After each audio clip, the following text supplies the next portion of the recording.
Hello, Leo listeners. Cara here from Leo Listening, where I help intrepid travelers and adventurous expats improve their English listening skills so they can better understand fast-talking native speakers. So I am here with the wonderful Idahosa Ness, who is someone I met in Berlin recently. It will still be recently by the time this video gets published. So yeah, as I said, my plan was to bring on interesting people. So Idahosa counts as an interesting person because he teaches people how to learn languages through sound over at the mimic method. Idahosa, do you want to add to that incredibly brief and probably not very useful introduction that I just gave? Yeah, so at mimicmethod.com, you learn 4 languages by ear. The goal is to try to sound like a native speaker, think like a native speaker. And the way you do that is you imitate the way they actually move their mouth. So we get very technical detail on phonetics and pronunciation. How do you move your mouth to make the different sounds? And the idea is that when you focus on the sound, the meaning of things starts to emerge more naturally in a conversation and things start to flow more. Okay, interesting. I was very paranoid about pronouncing your name wrong because it's Idahosa. How do people usually mispronounce it? Well, it's interesting because if I meet someone in person, I tell them Idahosa. If it's an American person, maybe half the time they might say Idahosa. The other half, they'll get it right away. Some people will hear Idahosa. But if you see my name spelled written down as Idahosa, then you would want to read it as an American as Idahosa. So yes, it depends on where you come and see the name. One major thing in our program is I emphasize learning by ear rather than by eye. So you should be able to, you should hear a word before you see it, because as my name has taught me, when you have the visual script in your head, it'll interfere with what you're hearing someone say. So even if someone can say Idahosa and I repeat it 10 times, they'll come back later and say, so Idahosa, because they still have that written thing in their head. Okay, yeah, I like the way that your name is a perfect illustration of that. And it's also a good illustration of some of the problems with English, because obviously we have our letters in the English alphabet are working like double hard because a lot of these letters are representing multiple sounds. So like in your name, some people go for the Dow pronunciation, some people go, that O sound, it could be something different, or they want to like say all the syllables, even though all the syllables aren't pronounced. So yeah, is that what inspired you to teach languages through sound? Was it like the just suffering with this unusual name, or is there some kind of more exciting backstory? Yeah, I mean, the name is definitely representative of what it is we're teaching, but it wasn't like the impetus or the thing that started the whole thing. I went to Mexico when I was 17. It was my first time living abroad on my own. And while I was there, I was, feeling very isolated and whatnot because I wasn't able to really connect with Mexicans in conversation.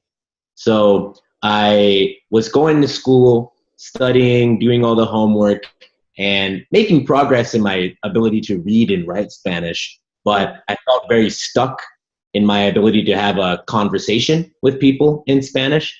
And it wasn't until one day I kind of randomly decided that I wanted to focus on the sounds. So before I would say something like, puedo tener más guacamole con mis tacos, por favor? And I would, same way someone would read my name, Idahosa, the way it's spelled, I would read Spanish words the way they were spelled as if they were English words with my American English accent. But I made a decision to switch and try to sound like a Mexican. I would think to myself, how would Antonio Banderas say this line? I said, puedo tener más guacamole con mis tacos, por favor. And I would, really get into character and dramatize it and everything. And when you start doing that and you start taking it seriously, I started to pay more attention to the details. I'm like, wait a minute, that wasn't quite right. Let me listen to that again. His voice goes up here. How does he make his mouth here? What is that sound? And I go deeper and deeper into paying attention to the details of the sound and how to make it. And after a couple of weeks of doing that, suddenly I was able to understand way more when Mexicans were speaking to me. It used to be very fast and blurry. It just magically somehow became clear. And then when I would speak, I used to get tongue-tied and stutter a lot and get, blocked in my speaking. Now things were just flowing out of my mouth. Like it wasn't even me saying it. I'm like looking at myself speaking, like, what's going on? And that was the beginning of me. That's how I learned my first foreign language. I learned 6 more or 5 more after that. And through that process and developing it, when I learned Portuguese, when it happened, I had a few insights on how I can actually create that experience in a very systematic way for other language. And that was the beginning of my company and my learning approach, the Mimic Method. Okay. Wow. All right. Do you think, so you said you had to kind of you stepped into that Antonio Banderas persona in order to make your Spanish sound more native.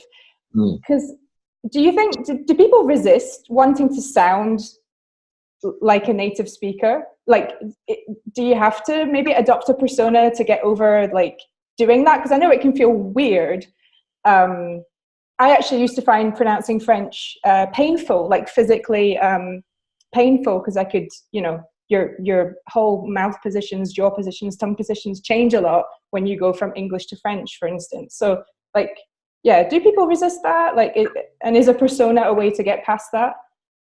Yeah. So the way I can answer that question is looking at the difference between adult learners and children learners, and tend to think that children are better language learners. And the answer to that is yes and no. Children are not smarter than adults. People always argue with that. And I'm like, if you say that, that means that technically you've gotten stupider every year of your life. And that's not something I'm willing to accept. My childhood self is not smarter than my current self. You mentioned there's 2, psychological barrier and a physiological barrier to speaking a language. And when you said with French, for example, that's a physiological one. French is different sounds than English. Sounds are made by physiological movements in the mouth. So it's kind of like when you play a new sport or you do yoga for the first time, and afterwards sore in parts of your body you didn't even know you had. It's the same thing. You're using different muscles. And so that's a physiological barrier. And children don't have to worry about that as much because they didn't ingrain any speaking habits so strongly yet as adults. But getting to your question, the main advantage children have is they don't have a psychological barrier to stepping in to a new persona because they don't have a persona yet. They're still kind of, not fully blank slates, but if you go to a child and say, hey, pretend to be a cow, now pretend to be a dinosaur, now be a French person, and they just jump in, it doesn't even occur to them that they should be embarrassed about it. Whereas an adult, you, depending on who you are, you might have a very fixed identity. If I'm Johnny Appleseed from Kansas, and this is how my voice sounds, and part of my identity is put into how I sound and how I speak. So if you ask someone to speak a completely different way, and I'm Francis Dossal, je peux penser, mais non, I'm just, it's like, whoa, that's a different person, right? So that barrier really, that's what we try to do with our new kind of programs, is really encourage people to come out of that shell, and because it is necessary. So your question is, do you have to do it? I just step it back and say, if your goal is to connect with the speakers, you need to enter into their world. And part of their world is these sound effects and this way of speaking. So there is, you could make a quasi persona of, Johnny Appleseed with his Kansas accent, but in many situations, you won't be able to be understood. And even if you are, there'll always be that distance and that separation. And that you don't want to feel that. You want to be as connected to the people as you can. That's interesting, because thank you for that explanation. It's weird. We were watching last night a documentary about, it was called Incredible Babies, Bébé Incroyable, but it was like a British thing dubbed into French. And they were talking about language acquisition in kids. And I was talking about it with my boyfriend about the fact that like kind of cognition and language don't necessarily go together for kids, because like a kid can be kind of a grammatical genius, but the kid still has problems like with understanding time and space and like notions of like today, tomorrow, abstract notions they just don't have. So yeah, there's definitely something else going on at that level. But yeah, kids definitely, they're really not bothered about mimicking. They use language to get what they want, basically. They quickly figure out that it's a tool to get, you know, food, hugs, toys. And so, yeah, they really don't have that psychological barrier yet in place that kind of, yeah, it comes in when you become this sort of self-conscious adult with your more kind of identity in place. Anyway, we digress on the topic of kids, but okay. What else was I going to ask you? Okay. So how do you actually so you're talking about the physiological part. So how do you learn to put your mouth in the right place? Because I think for French, my accent has just improved by like osmosis from living here, because I've wanted to get closer to people. And there is a phenomenon where if you meet someone and you want to get closer to them, your accents get closer anyway. So I think that's happened to me over a very long period of time.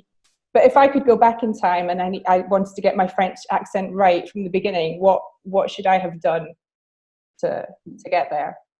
Yeah, so analogy that comes to mind, and this is kind of the basis for the program when I first created it, is learning to play a musical instrument. Right. So imagine you sat down with a teacher for a guitar lesson. And, you know, if you haven't done that before, you can kind of imagine what it takes. You know, he plays a chord, and then and then you hear the sound, and then you look at his fingers, and you look at how his fingers are articulating around the strings and the fingerboard to make that chord. And then you look down at your own fingers and you try to match your configuration of your hand to his. And at first it's kind of awkward, like, wait, what's it? Oh, this finger's here. But you're constantly looking at him and mimicking with your movements and back and forth. You don't need to see it. You could, maybe you actually don't have sight. If you're blind, you can still learn to play guitar just by hearing it and going to the movement. And like you mentioned, the osmosis bit where, you'll hear a difference on a subconscious level, and maybe you'll start to move in the direction of the native speaker. But it might be a more gradual and slower process, and it varies a lot from person to person. But wouldn't it be great if you can just see what was going on? And the problem with, so if you're learning a musical instrument, if you're learning how to dance, you look at your teacher's feet or the other people's feet. If you're learning how to play, basketball, you watch. And so you have the visual component and all the other ways of learning. You can see what the movement is. When it comes to speaking, we can't really see what's going on behind people's teeth, behind their lips. That's the problem. So people think pronunciation is like a big magical mystery, and they're like, if you ask a native speaker, how do you pronounce that French R? Well, you have to put love into it, and you make your throat, and you come here with your nose, and you're like, what?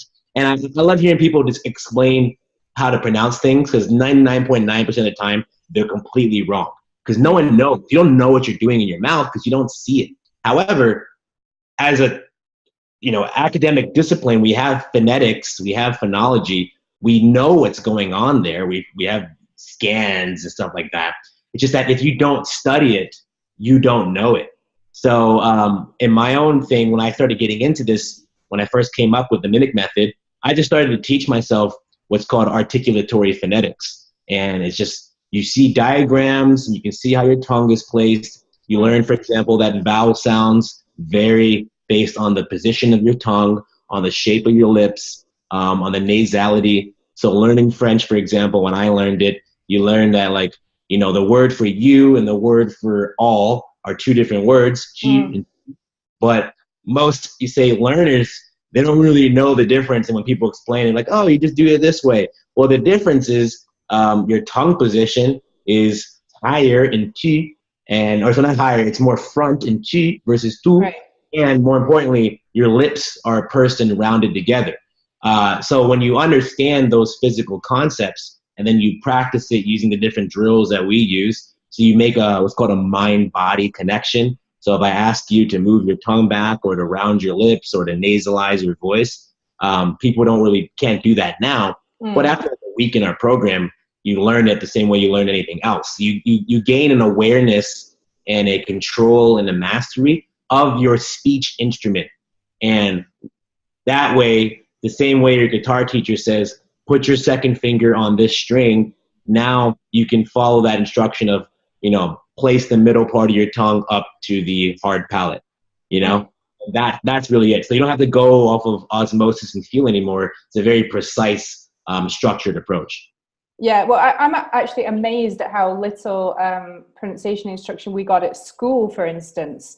Now, when I think back, because you're essentially saying that learning a language is closer to learning an instrument or dancing or some other skill that involves like physical manipulation and sound, whereas at school, we just did nothing for years, nothing useful, just learning grammar, learning words. I was lucky that it just kind of clicked for me, but for years I had a terrible accent. I had no idea. And the only useful pronunciation tip that our teacher gave us one day was, so in French, you've got the liaison system. And we were pronouncing really badly when we said something like a word like quand, when, and then il. We were saying a D at the end, and our teacher went, no, les filles, it's quand-il with a T. And that was what? All this time we've been saying it wrong with a D, and you've just given us that one little tip, and now we're going to sound so much better. But why couldn't you have done that, a bit earlier? Well, it gets back to the example of my name, where this is why I very strongly recommend people to withhold literacy training until they're already kind of basic conversational ability, because someone can say quand-il a million times, and if you've never seen that written down, you would likely hear quand-il with the sound.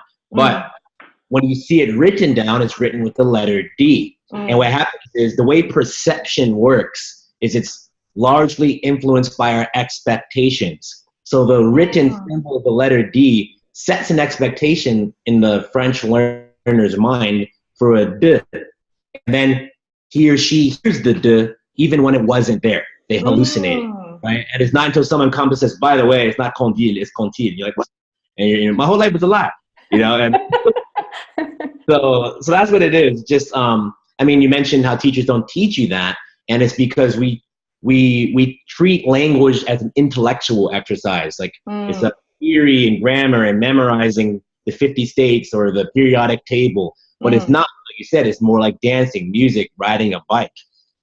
Imagine you go to dance class and your teacher starts explaining the theory of biomechanics to you before you do your first cha-cha, right? And it's so unfortunately, most teachers are going to be the brainy academic types, and they'll focus on what they like, but they're usually not very embodied or have that kind of flowy thing. Or you have people who are very physical, but they don't know what they're doing. So do like me, you're not doing it right, you have to do it like me. So that kind of bridge between the mind and the body is kind of something that I strive in my own life, and all the things I do is make it's all one, Totally. Yeah. No, living a lie. Yeah, definitely. And it's funny how you see that. So French people have to learn their grammar when they go to school, and they're always shocked that English people don't need to learn their grammar. And the reason for this is in the conjugations of French, the spelling is different for each subject, but they sound the same. So il joue singular, he plays, sounds the same as il joue plural. And the French child who learns that has no idea that they are written differently. So they approach it the opposite way. They've obviously learned by sound first, because when it's your native language, that's how you learn. Then you go to school and your teacher's like, right, you got to get spelling, writing, getting the spelling right, because the sound of it actually messes up your spelling. But you're saying that learning the spelling first is going to mess up our sound. Yeah, and more importantly as well is that, the French child can already speak, and then they have to learn how to match what they're saying to a new communication form, which is writing and visual symbols. But the thing is that it's really important that people kind of see reading and writing on the same plane as understanding and speaking. But first off, reading and writing is only a few thousand years old. Understanding and speaking is as old as perhaps the species itself, you know, and it's way older, and it's way more important aspect of our just life as humans. And reading and writing is based on understanding and speaking. So most people, when they read a book, right, and they're looking at the letters, then, you know, a voice is narrating in your head. So one is based on the other. So so there's a direction you have to go. So I always tell people, like, I didn't invent the mimic method. You invented it. That's how you and every other human in existence learned their first language. They heard the sounds and they mimicked the movements with their mouth. And then later on, they learn how to read and write, which, by the way, most people, the vast majority of humans in all human history could not do until like 7 years ago, right? Oh yeah, it's so recent, yeah. So recent. So yeah, that's why I find people really place. I mean, reading and writing is important. It's super, obviously, one of the greatest inventions we have as a society. But you have to put it into perspective. And if you do it the other way around, you just create a whole new language in your head.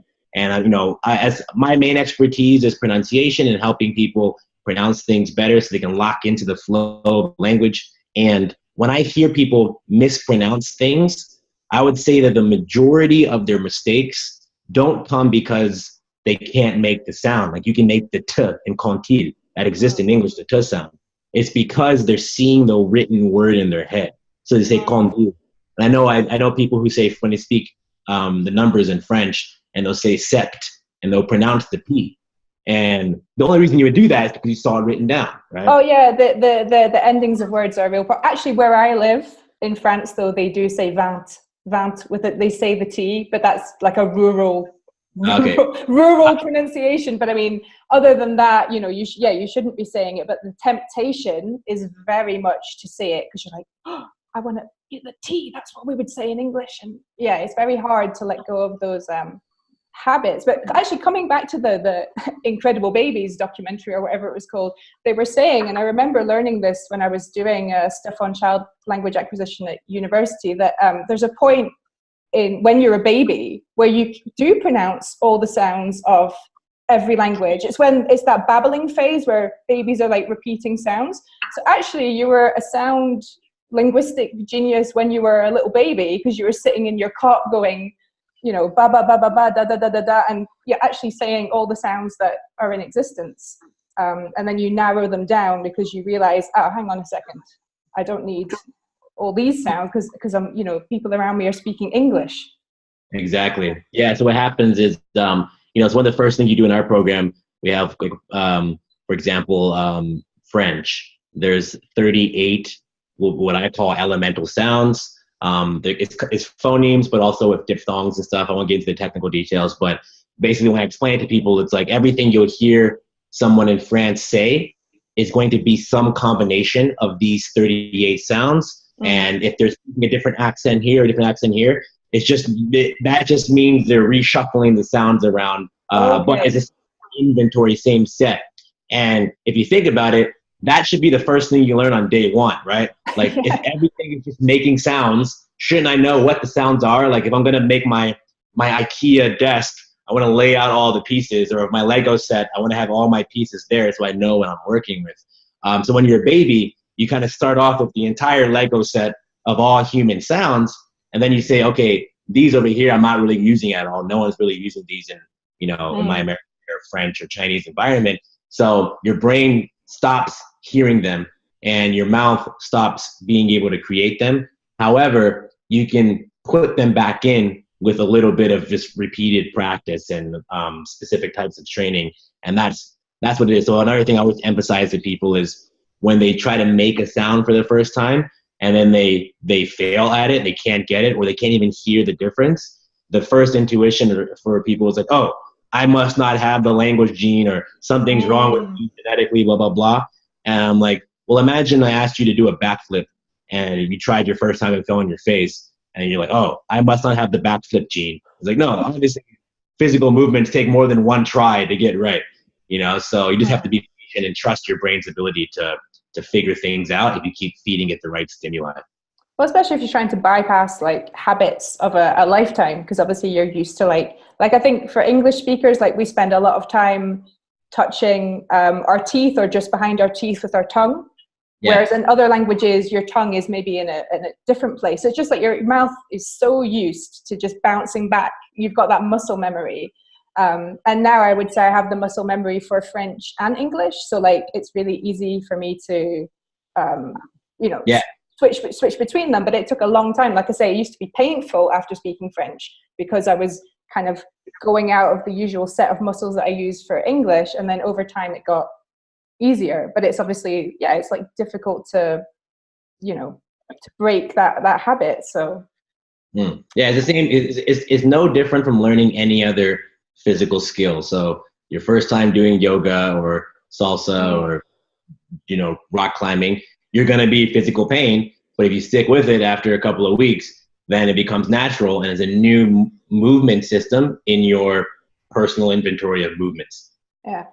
Okay. So I'm with you on that. One thing I noticed learning languages is that like saying sounds in isolation is easy. So like you mentioned the oo difference. So like I could sit there going, well, you know, oo, this is easy. But then when you actually have to say words, that's where you mess it up and you end up saying tu instead of tu. And you're like, but why? I've practiced this so many times. So like, how do you actually get from like sounds in isolation, this seems easy enough, to like actually using them without messing them up or mixing them? Yeah, I'll bring it back to the guitar analogy. So when you're learning guitar, let's just say you have the chord, you know, this is the C sharp, the G chord. So you learn the chords in isolation first. But then a song isn't just a single chord, it's a sequence of chords, a progression of chords, which means you're not just learning how to finger that single chord, you're learning how to transition from one fingering to another. That's a thing to learn. So when it comes to speech, the progression is this. First, you learn each sound in isolation. Then you learn each combination of sounds in a syllable. And that sounds like a lot, but most combinations within a language aren't possible. So for example, we have like a K and a T sound, and a T, and a V, but there's no word in English like ktv, you know, ktvai or anything like that, right? It doesn't happen. So what I typically do with the program is first you learn all the elemental sounds. Then you go through and just like say all the most common words and make sure you can pronounce each of them with an accent. There'll be certain combinations that'll be the most problematic based on where you're from. So for example, you know, the R sound from French, usually combining that with any other consonant sound is going to be difficult. So like froid, froid, and all that kind of stuff. So you can kind of isolate and focus in on getting repetitions on those things. And in general, you want to find out what your weaknesses are. Like, what do you just get right on, and then just repeat it over and over again, slow motion, and gradually build the speed. And then finally, you have sounds combined into syllables, and all speech is a sequence of syllables. So actually in our original programs, all we did was take songs, break them down for you syllable by syllable, and then you built them up step by step. So the first 4, then there's 8, and then you kind of memorize them. And the reason why we use songs is because if you memorize a song and then it's fun to sing and you're taking a shower or you're driving your car or in the subway, and you know, I have like all bunch of French songs that I have memorized, like you know, dites-moi d'où il vient, enfin je saurai où je vais, maman dit que lorsqu'on cherche bien, on finit toujours par trouver, right? And it's just like it's just muscle memory in my mouth. And what happens is when I do that, I'm loosening my mouth and I'm getting into that kind of groove. So even though it's only one lyric in one song, and I'm not going to be singing song lyrics all day, everything else I would say in French is going to be reminiscent of those same patterns. They're just repeating those in different ways. So yeah, you're correct. It's not enough to just do the sounds in isolation. The word we always use is flow. So, you know, a guitarist, once again, to tie off the analogy, once he's able to do all the different chords, then he learns all the different chord progressions. Then he does it enough, he can just improvise and, you know, go to a jazz band and just make it up on the fly because it's intuitive. He can now communicate and flow in that language. Okay, no, that makes sense from both experience and frustration as well. Did you ever? But yeah, I think I mentioned this to you. Did you ever study linguistics or phonetics like at university, or have you learned it all through language learning, or a bit of both, or what? I never formally studied linguistics or phonetics. Everything I did has been autodidactic. So I've read several things on the subject, and then I'm constantly applying and testing out my own stuff. Much of what we do is counter to some of the linguistic current dogma. I've been to conferences and whatnot. Once again, there's a difference between academics and practitioners and anything really. So my interest in phonetics was purely to help other people communicate and speak. Whereas, much of phoneticians are going to be just the academic study of it. So I met lots of people who knew all these theories, but they don't really speak any languages well. So that kind of gap, I found, there's a lot missing in terms of utility when there's that gap between the ivory tower academia and ground level people just trying to, order some tacos at a restaurant and meet some friends like that in different countries. Yeah, no, it's good to bridge the gap, I think, because it can get a bit theoretical. Although I did do a module of phonetics at university, and we had to be able to pronounce all the sounds we were learning. So we had to know like the place of articulation, manner of articulation, the symbol, and be able to say it. I don't remember how but so we were learning where you're supposed to put your tongue, your teeth, your lips. I don't know if I managed very well to be able to pronounce these sounds, but yeah, it's interesting when you actually see like, okay, this is how it looks, and this is how you break it down, rather than just like a lot of language teaching is just like, listen to this and now repeat it. You're wrong. Moving on. Yeah, I remember I did a bit of Portuguese actually when I first arrived in France, and I was teaching at a university, and so we had the possibility to just like go to random classes and join them. And our Portuguese teacher, she was like, her method was teaching Portuguese through plays and drama, which is a great idea on paper, except like she was giving us like the scripts to read from, and she used to like give me very funny looks when I was reading Portuguese aloud, because obviously it sounded pretty off. But I was doing my best. Like I'm reading from writing, and I don't know, you've got all these weird nasal sounds, and at that time my French wasn't as good as it is now, so like I couldn't use, I think there's enough similarity between French and Portuguese that you could probably use it to help you. But at that stage it just, so it was kind of discouraging, like you're getting these funny looks and it's like, but I don't know how to pronounce this stuff. You start learning Portuguese day one, it's like the words for yes and no, now and sim, and it's really hard to pronounce, and that's like two really basic words. I mean, how are you supposed to communicate even on a basic level when you butcher the language? But anyway, so just to come back, maybe not quickly, I wanted to get more into the topic of listening, because that's what we're interested in here. So my thing has been getting people to listen and to transcribe stuff, because it's a way for me to get into their brain and know what they're understanding. And I've seen you talk about this and say that you believe not in transcription at the level of the word, but at the level of the syllable. So do you want to get into that and tell me a bit like what that looks like and why we should do that? Sure. I'll bring it back to the example you gave about the Portuguese theater approach, which is a good approach if it was done in a pure sound and movement context. The issue is, once again, you want to think of learning a language like learning a dance or a music, and so it's a sequence of steps, of movements, of sound. So what are you doing when you're listening? On a physical level, you're allowing a bunch of sound effects to enter into your ears, and then your mind is generating meaning from those sounds. Right. But when people struggle with listening comprehension, they tend to think, oh, maybe I don't know enough words or blah, blah, blah. But then you have that experience where someone's speaking to you and you're like, wait, what'd you say? And they say it again. Like, can you say it again really, really slow? And you're like, oh, you said that word. I know that. They have to write it down for you first. So the question is, if you know the word on paper, why weren't you able to catch it in conversation?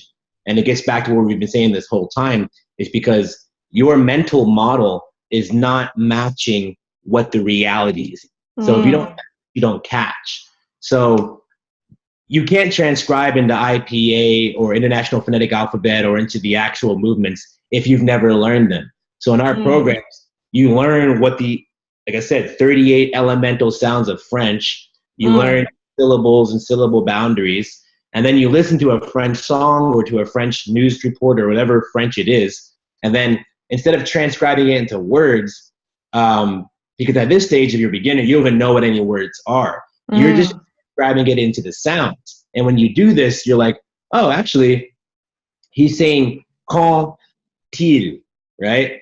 And so I don't think of that as Q-U-A-N-D apostrophe I-L. I think of it as quand, which is a k, just two sounds, even though it's 4 letters, just 2 sounds, and then til, 3 sounds, e, even though it was 3 letters, but it's an apostrophe and is actually bridging between 2 words. So you see, again, just in that one small example, you're trying to kill 2 birds with 1 stone in transcribing meaning and transcribing words, because words are structures of meaning, but meaning comes on top of the sound.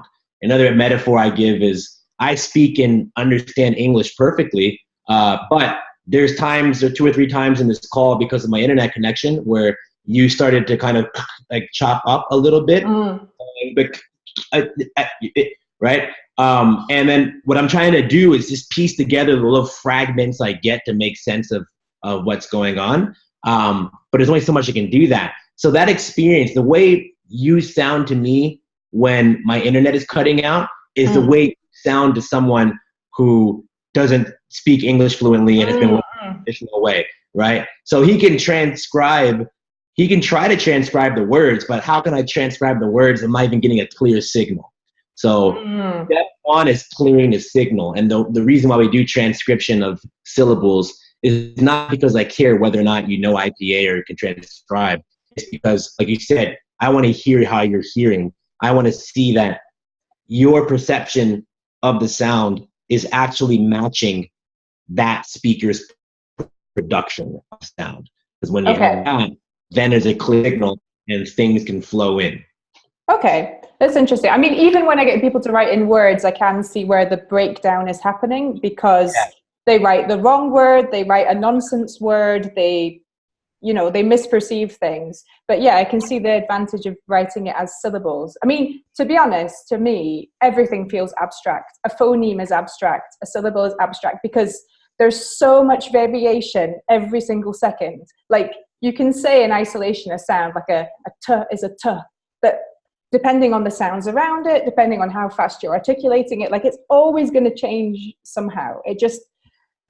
Sound just feels like so messy and variable and hard to pin down. I mean, I guess that's why we prefer words in writing, because they're static. We have agreed on spelling, but with sound, like it can just vary so much from one person to another, from one moment to another.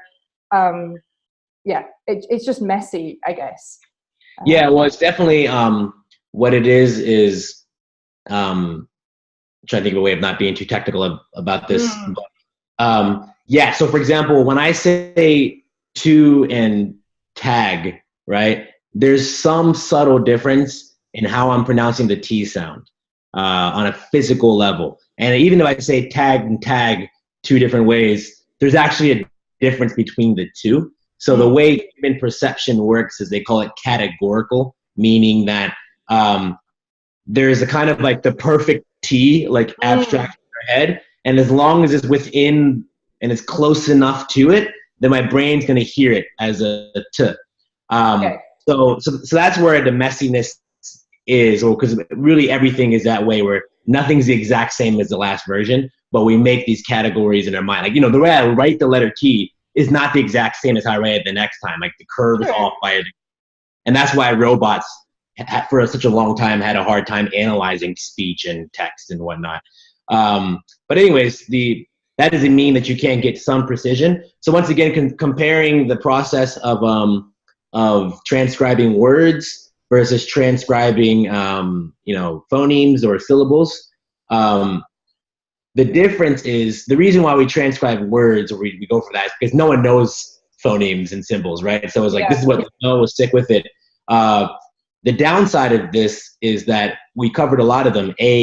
The writing system of that language might not be really well matched to the actual sounds of the language. Especially the case of English it's the worst in English for historical reasons. Second, when you're transcribing words, you're introducing an element of semantics or meaning. So you're actually doing two things at once. You're trying to understand what the thing means, and you're trying to hear what the sounds were in the first place. When you're transcribing IPA or phonetics, you remove the meaning things. So half of your brain gets to take a rest. And now you're focusing all your energy on what are the sounds. And then what we do on top of that is, boom, now you have all the sounds mapped out. Now get a line above it in your notepad. See if you can hear what words kind of happen. So it's actually a second level of it. And then when you can see the two next to each other is actually quite cool when you're like, oh, now you can visualize how words liaison, like you mentioned before, and stretch across boundaries, and some words get cut, some words get changed up depending on the person's accent.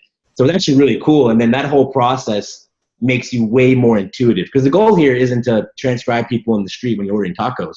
The goal here is to, when you get there, on a subconscious level, you just know what the person's saying the same way you just know what I'm saying right now. So all these practices, they're all towards that goal. Yeah. They're not just for ends in themselves. Well, I don't know. I was never very good at IPA transcription. Shouldn't be saying that, actually, given that I teach listening now. But it's always a struggle for me to be like, oh, is that the sound? Is that how it looks? Like it's a lot of work. Is it possible to transcribe into syllables without knowing the symbols, or do you always do it with symbols? Well, I mean, it's funny you listen to the question, right? Can you transcribe in symbols without knowing symbols? And so basically it's like this. I actually don't care about symbols. We're a very symbolic culture, so it's hard for us to step out of it. Once again, use the example of being blind. What I can do is I can say what I want is this. Like if I say to someone, repeat after me, "oo," and they say "oo, ooh, ooh," and what I'm saying is, do you match? Are you matching the movement and sound? That is really what you want. All that matters is the connection between the sound and the movement. So your ear and your mouth and your mind. Symbols are used as a tool to give it a little bit more structure, because once again, the ambiguity people are very uncomfortable with. But actually when you do that, it has a pro in that you have something to grab onto and move around a piece of paper.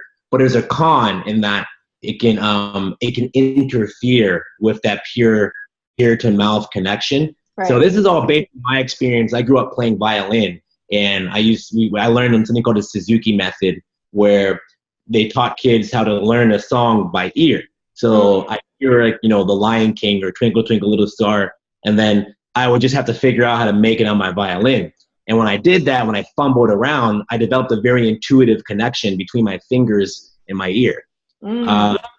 And then later on, I learned the writing system for music, which is a separate thing. And there's a big controversy, and people are like, oh, no, you should teach them how to read first and blah, blah, blah, blah, blah.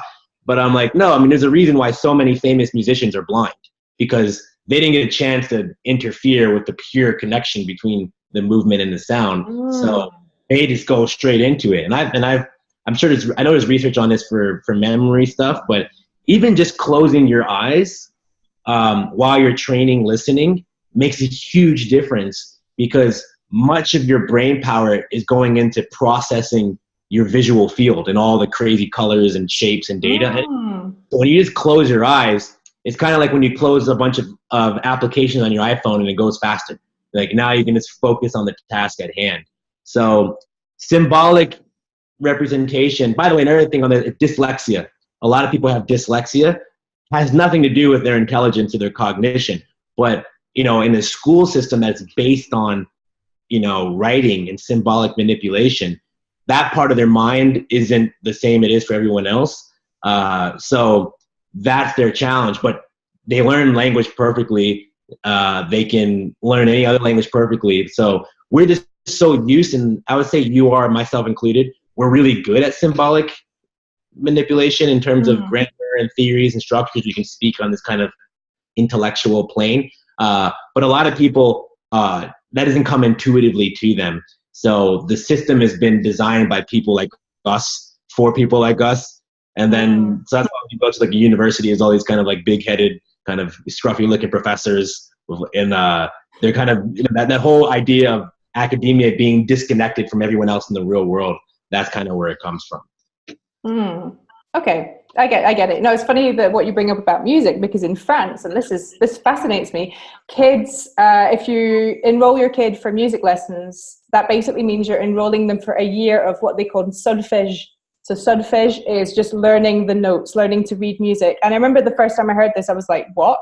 Like I was teaching a 6-year-old kid English, and before the English lesson, he had solfège. And I was like, oh, you're learning whatever. So what are you, oh, you're just learning to read the music? Really? And, you know, I remember my first piano lesson, it's like, right, middle C is here. Here's how it sounds.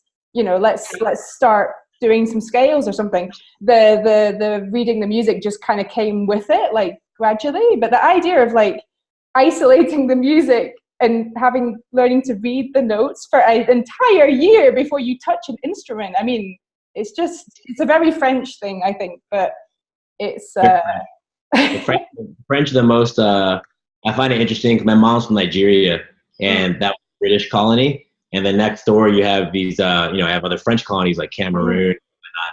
So it's just interesting.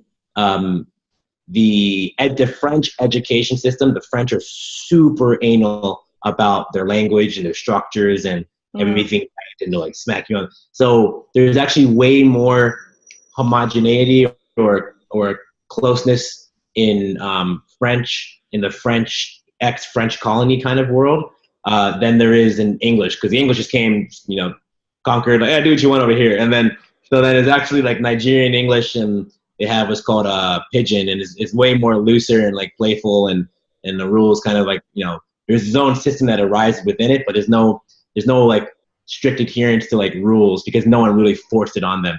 So I'm not surprised to hear that same kind of really rule-based approach transfers as well to their musical practice. Yeah, definitely. Well, I think that's why, I guess it's why the French are so good at maths. People are really good at maths. Like, I rely totally on my partner who's French for anything math related. Even though he doesn't work in a scientific or mathematical field, he was really good at it at school. But I think it's also like cultivated in them to be, very good at logical stuff. But the music thing, I still don't get. Like, who would force a 6-year-old just to sit there, reading sheet music and not actually applying it? So yeah, no, that makes a lot of sense, transferred over to language, because it's essentially what we're doing for language. We're saying people don't touch the instrument until you know all the notes. That's a really good way of putting it, yeah. You can have that as a metaphor. Yeah, I'm going to take that one.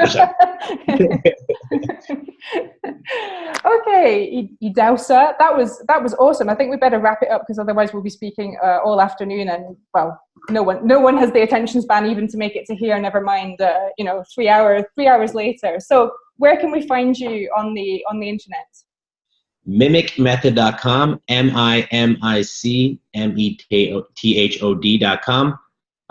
Yeah, that's where our courses are. We have some free resources and new programs coming out in the future, so subscribe to our email list to stay in the loop on that. Okay, awesome. And yeah, any links, anything we've mentioned, it will all be under the video. Wherever this video is, wherever you're watching it, I will put the links. Don't worry. All right, thanks again, Idahosa. Thanks everybody for watching, and see you soon. Thank you.